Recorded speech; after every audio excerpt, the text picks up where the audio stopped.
로사의 책방에 오신 여러분 안녕하세요. 책 읽는 즐거움의 로사입니다. 오늘은 최인호 작가님의 견우와 직녀, 아내의 충고라는 수필 두 편을 소개해 드리겠습니다. 작가님의 책 최인호의 인생 꽃밭에 실린 작품인데요. 두 편 다 가족과의 이야기면서 재미있게 감상할 수 있습니다. 견우와 직녀는 자녀의 수능을 위해 부부가 다른 방을 쓰기 시작하였는데요. 수능을 마치고 합방을 하려니 습관에 의해 불편해져 다시 각 방을 쓰고 있다는 내용입니다. 아내의 충고에서는 로마 개선 장군과 춘추시대 오나라의 임금 부차가 오만해지지 않도록 끊임없이 노력했던 일화를 소개하며 평범한 인간도 인생을 살아가다 보면 어느 순간 우월감과 교만에 빠지게 되는데 그것을 제지시켜 줄 수 있는 벗이 필요하다고 했습니다. 작가님은 그런 역할을 하는 분이 아내이며 부부는 서로의 결점을 지적하고 이를 고치려고 애를 쓰며 그 잘못된 결점이 되풀이되어 습관이 되지 않도록 끊임없이 채찍질하는 존재일 때 건강한 부부라고 했습니다. 부담없이 가족관계가 어떤지 생각해보며 감상해 보십시오. 그럼 낭독 시작하겠습니다.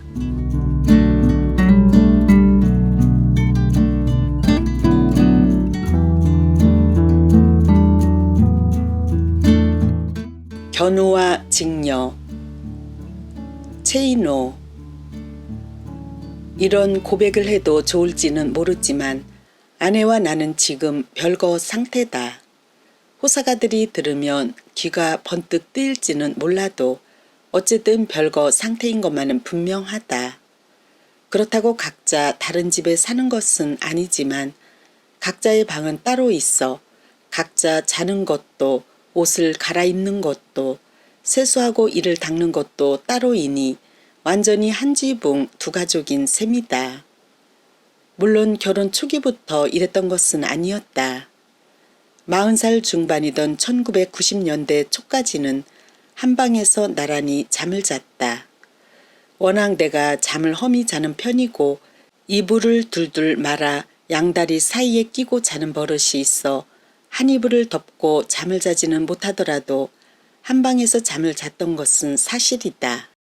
함께 잠을 자면 어쩌다 가위에 눌려도 서로 잠을 깨워줄 수도 있고 잠이 오지 않으면 두런두런 이야기도 나눌 수 있고 평화롭게 잠든 상대방의 얼굴을 쳐다보거나 코 고는 소리까지 들을 수 있어 밥은 따로 먹어도 부부는 한 이불 속에서 잠을 자야 한다는 어른들의 말이 틀린 것이 아니로구나 하고 느끼기도 하였었다.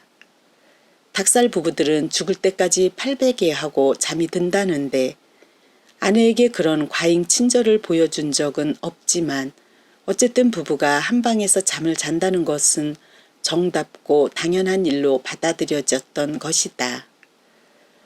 그런데 우리 부부의 생활 리듬이 깨진 것은 딸아이가 고3에 올라가던 1990년도부터였다. 아내는 딸아이와 더불어 지독한 고3병을 앓기 시작하였다. 비좁고 좁은 딸아이 침대에서 함께 자면서 시험 공부하는 것을 도와주고 1시간만 잔 후 깨워달라면 깨워주고 새벽 일찍 일어나 딸아이를 학교에 보내주는 등 온갖 뒷바라지 하는 일로 자연 우리는 각방을 쓰는 별거 생활로 들어갈 수밖에 없었던 것이다. 그때부터 나는 2층에서 혼자 자는 버릇이 생겼다.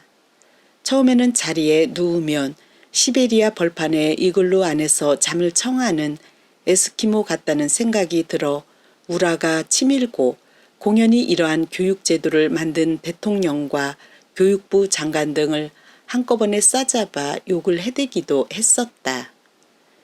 나는 딸아이가 제발 대학교에 붙어 재수하지 않기를 고대하며 시간이 나면 성당에 들러 기도를 하였는데 그것은 딸아이를 위해서라기보다는 고3병에 빼앗긴 아내를 다시 되찾아 오겠다는 간절한 소망 때문이었을 것이다.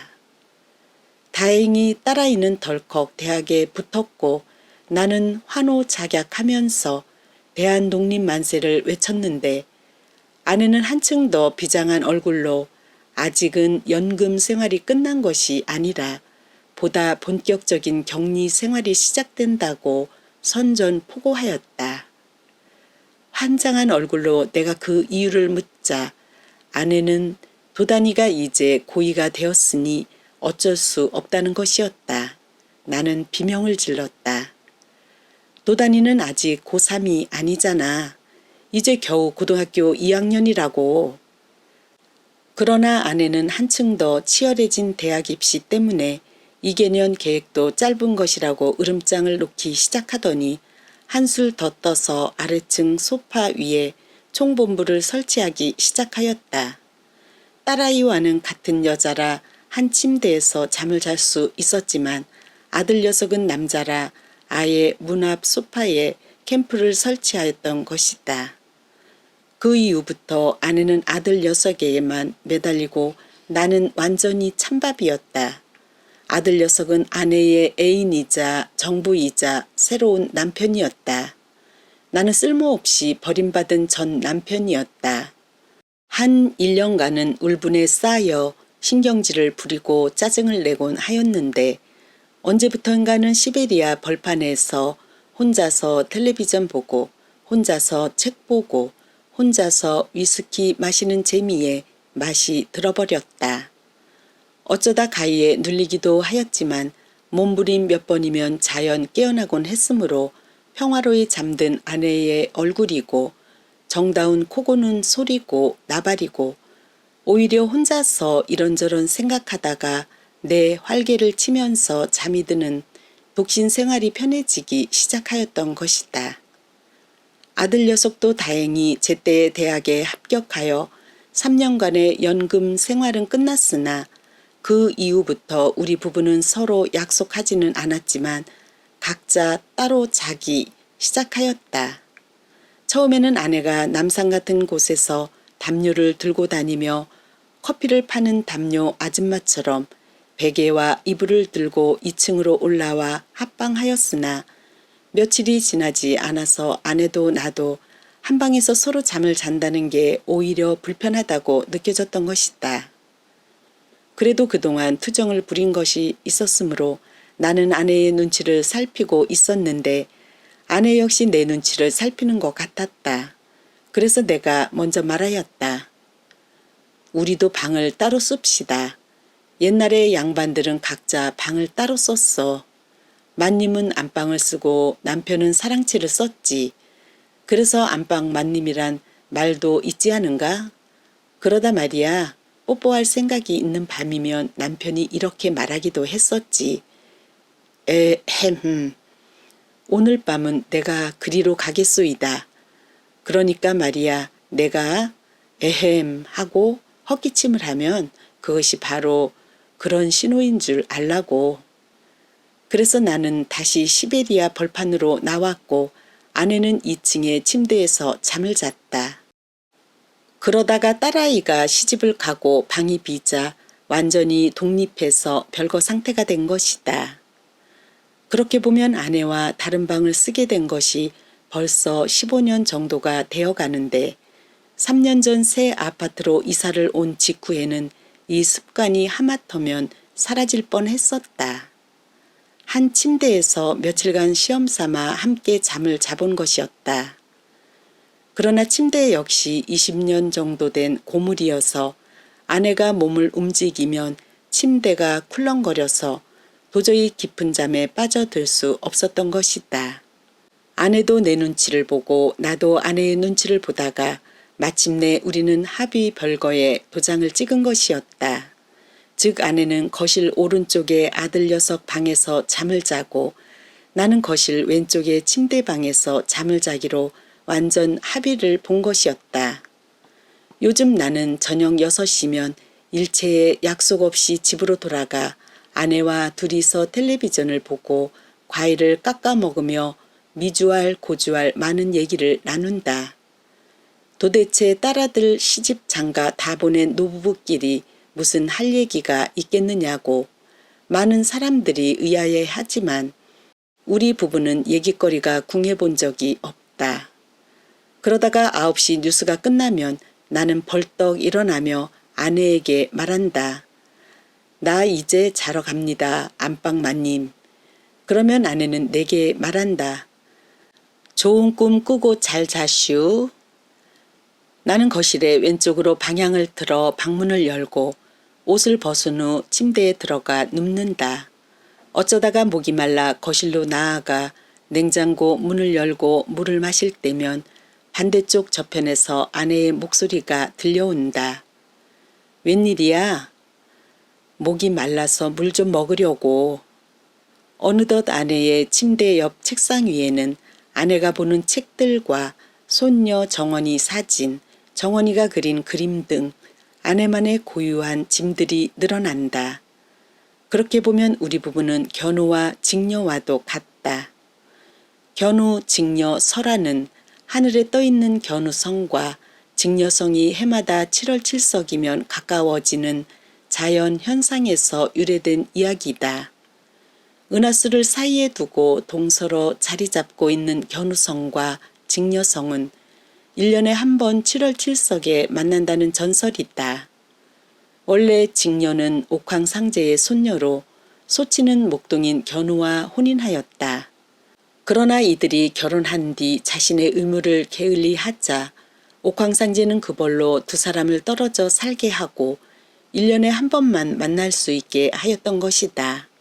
그런데 은하수가 그들을 가로막아 만날 수 없게 되자 까마귀와 까치들이 머리를 맞대어 오작교란 다리를 놓아주었다는 것이다. 목동인 나는 옥황상제의 배려로 배를 짜는 아내와 결혼하였다.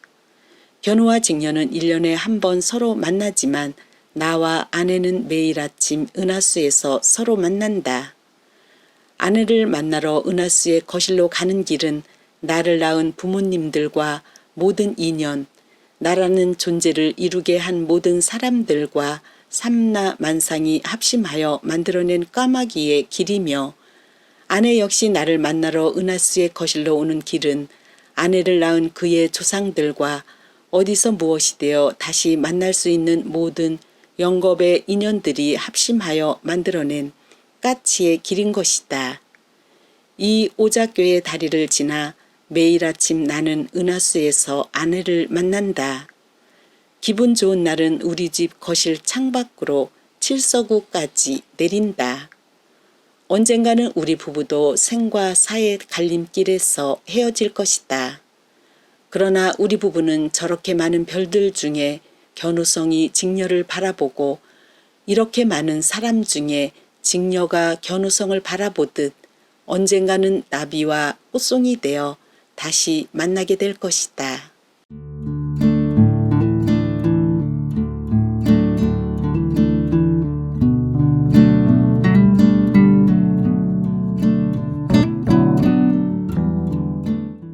아내의 충고. 최근에 들은 인상적인 이야기가 있다. 고대 로마에서는 개선 장군이 로마로 귀향할 때는 노비 한 사람을 마차 뒤에 남의 눈에 띄지 않도록 숨겨두는 관습이 있다는 것이다. 전쟁에서 빛나는 승리를 거둔 장군들은 황제가 기다리고 있는 궁전을 향해 로마 시내를 행진하는 동안 모든 시민들이 거리에 나와서 만세를 외치며 꽃을 던진다고 한다. 이때 개선 장군은 4마리의 말이 이끄는 수레 위에 서서 시민들의 환호에 일일이 손을 들어 화답하게 되어 있는데 바로 그런 마차의 수레 뒤에는 장군이 고용한 노비 하나가 숨어서 열광적인 환호에 손을 흔드는 장군에게 끊임없이 이렇게 외친다는 것이다. 그대여, 너는 내가 인간임을 잊지 마라. 장군이여, 너는 내가 인간임을 잊지 말아라. 개선 장군은 자신을 열광적으로 환호하는 로마 시민들의 외침 소리와 그 모습을 보는 동안 무의식 중에 자신이 그런 대접을 받아도 마땅하다는 황홀경을 느끼게 될 것이며 그로 인해 자신이 인간이 아니라 신일지도 모른다는 착각에 빠져 교만해지고 우쭐거리다가 마침내 태양을 향하다 촛농으로 만든 날개가 녹아 추락하여 죽는 히랍 신화의 이카로스처럼 비참하게 몰락할 것을 경계하는 현명한 사전 예방책이었던 것이다. 이와는 약간 성격이 다르지만 중국의 고사에도 이와 유사한 얘기가 있다. 춘추시대 오나라와 월나라는 원수지간으로 오왕 함녀는 월나라가 혼란함을 틈타 공격하다가 적의 화살에 부상당한 상처가 악화되는 바람에 목숨을 잃는다. 이때 함녀는 자신의 아들인 부차에게 반드시 원수를 갚으라는 유언을 남긴다. 훗날 왕이 된 부차는 부왕의 유언을 한시도 잊지 않으려고 섭 위에서 잠을 자고 자기 방을 드나드는 신하들에게 부왕의 유명을 외치도록 명령하였다. 부차여, 부왕의 수치를 잊지 말고 반드시 원수를 갚을지어다. 권력에 심취하여 신기루와 같은 허상에 빠지지 않도록 미리 노비를 고용한 개선 장군이나 아버지의 유언을 한시라도 잊지 않기 위해서 섭위에서 잠을 자고 신하들로 하여금 통성하게 한 부차 모두 자신의 본분을 망각하지 않으려는 특단의 조치를 취한 것이라 할 수 있을 것이다. 개선 장군이나 왕이 아닌 평범한 보통 인간이라도 인생을 살아가다 보면 어느 순간 우월감과 교만에 빠지게 되는 경우가 있을 것이다. 이럴 때 너 자신을 잊지 말아라를 끊임없이 외쳐주는 노비와 같은 충고자나 방을 드나들 때마다 아버지의 원수를 잊지 말라고 외치는 신하와 같은 벗을 갖고 있는 것은 지극히 다행한 일일 것이다. 왜냐하면 이들은 수행 중 잠을 깨우는 죽비와 같은 존재이며 일정한 시간이 되면 자동적으로 울려주는 자명종과 같은 존재이기 때문이다. 물론 자명종의 알람 소리는 5분이라도 더 자고 싶은 욕망에는 지극히 성가시고 짜증나는 소리이다. 때로는 자명종을 던져버리거나 이불 속에 쳐넣어버리고 몇 시간이고 더 내쳐 잠을 잘 수 있을지도 모른다. 그러나 그렇게 되면 잠은 실컷 잘 수 있을지는 모르지만 오히려 직장으로부터는 쫓겨나게 될지도 모를 일이다. 내게도 이런 독일제 자명종과 같은 존재가 있다. 그 존재는 고장나지도 않고 항상 내게 이렇게 소리치고 있다. 잘난 체 하지 마라. 남의 칭찬을 너무 사실대로 받아들이지 마라. 인간임을 잊지 마라. 지금 꽃을 던지는 저 사람들이 언젠가는 돌을 던질지 모르는 일이다. 도저히 때려야 뗄 수 없는 귀찮고 성가신 강력 접착제와 같은 이 벽제꾼은 바로 내 아내이다. 젊은 시절 아내의 자명종은 하루에 한 번 정도 울리는 게 보통이었다. 그러나 나이가 들어갈수록 경보음이 울리는 빈도수가 잦아지더니 이제는 시도 때도 없이 경습 공보를 울리고 있다. 특히 함께 외출하여 무슨 모임 같은 데 참석했다 집으로 돌아오면 아내의 잔소리는 천둥과 번개를 동반하는 폭풍처럼 몰아친다. 게다가 요즘에는 자신의 역할에 대해 엄숙한 사명감까지 느끼고 있는 모양인지 내가 도대체 왜 그래? 하고 화를 내면 그럼 내가 아니면 누가 당신의 잘못을 꼬집어 줄 수 있냐고. 나도 잔소리 하는 게 지겨워. 그러면 포기할까? 포기하고 입을 다물어 버릴까? 당신이 남에게 조롱거리가 되든 비웃음의 대상이 되든 모른 채 해버릴까? 그럴 수는 없잖아. 내가 아니면 누가 하냐고 하는 투사적 사명감까지 내비치는 것이다. 솔직히 나는 아내들이 자신의 남편에게 비위를 맞추고 듣기 좋은 말만 하는 꼬락서니는 보지 못한다. 그러한 부부를 보면 부부라기보다는 무슨 공범자처럼 느껴지고 맞선을 보기 위해서 모인 쌍쌍의 짝처럼 보일 뿐이다. 마땅히 부부는 서로의 결점을 지적하고 이를 고치려고 애를 쓰며 그 잘못된 결점이 되풀이되어 습관이 되지 않도록 끊임없이 채찍질하는 존재일 때 건강한 부부라고 나는 평소 생각하고 있다.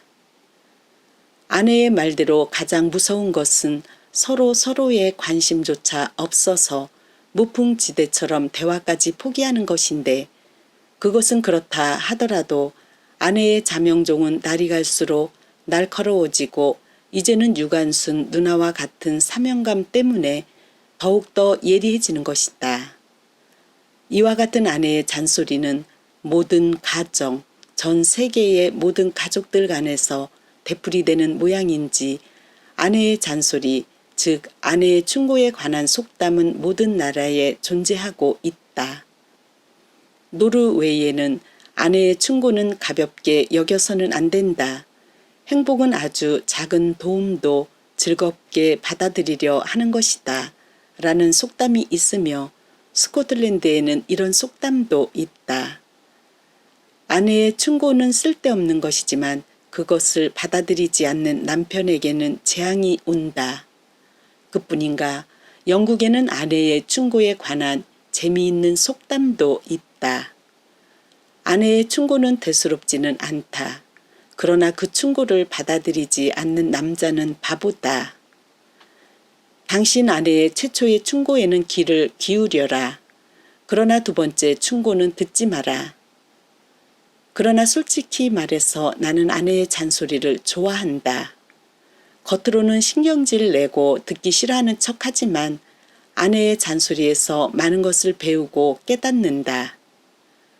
아내의 잔소리는 침을 놓는 것과 같다. 아내는 내 정신과 육체의 급소를 기가 막히게 알고 있다. 아내는 언제 그 급소에 침을 놓아야 하는지 타이밍까지도 알고 있다. 아내가 침을 놓으면 처음에는 통증이 있고 화도 나지만 그 고통 속에서 나는 치유된다. 아내의 침을 통해 굽었던 마음이 펴지고 불구와 같은 마음이 꼿꼿해짐을 느낀다.